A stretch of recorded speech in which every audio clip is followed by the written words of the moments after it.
Bhuj Ashapura English સ્કૂલમાં જન્માષ્ટમી પર્વની ઉજવણી કરવામાં આવી હતી। જન્માષ્ટમીની પૂર્વ ઉજવણી નિમિત્તે સાંસ્કૃતિક કાર્યક્રમનું આયોજન કરવામાં આવ્યું હતું। ત્યારે આવો જોઈએ તેનો વિશેષ અહેવાલ। સ્ટોરી રિપોર્ટ બાય કરણ વાઘેલા, ભુજ। મારું નામ નેહા ગોર, માં આશાપુરા અંગ્રેજી પ્રાથમિક વિભાગમાં આચાર્ય તરીકે કામ કરું છું। આજે જન્માષ્ટમીની પૂર્વ ઉજવણી નિમિત્તે અમારા માં આશાપુરા વિદ્યા સંકુલમાં જન્માષ્ટમીનો સાંસ્કૃતિક કાર્યક્રમ રાખવામાં આવેલો હતો, જેમાં પ્રી પ્રાઇમરીથી લઈ અને બીએડના વિદ્યાર્થીઓએ ભાગ લીધો હતો। મટકી ફોડ તેમજ જુદા જુદા વિભાગમાંથી સાંસ્કૃતિક કૃતિઓ એ આકર્ષણનું કેન્દ્ર બની રહ્યા હતા।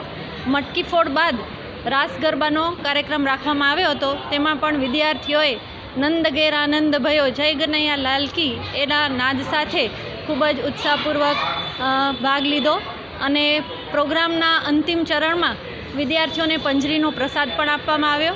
ટ્રસ્ટીશ્રીઓ દ્વારા પણ વિદ્યાર્થીઓને શુભેચ્છાઓ પાઠવવામાં આવી। હા, વિદ્યાર્થીઓ પણ ખૂબ ખુશ હતા। બધા જ ટ્રેડિશનલ પોશાક, ચણિયાચોળી, કેડિયો, કુર્તા પાયજામા એવા જુદા જુદા અનેકવિધ ટ્રેડિશનલ પોશાકમાં આવ્યા હતા। કોઈક રાધા કૃષ્ણ બનીને આવ્યા હતા। વાલીઓએ પણ પ્રોગ્રામ નિહાળવા માટે સંસ્થા તરફથી આમંત્રણ હતું, તો વાલીઓ પણ પધારેલા હતા અને ખૂબ જ ઉમંગભેર બધાએ જન્માષ્ટમીની ઉજવણી કરી।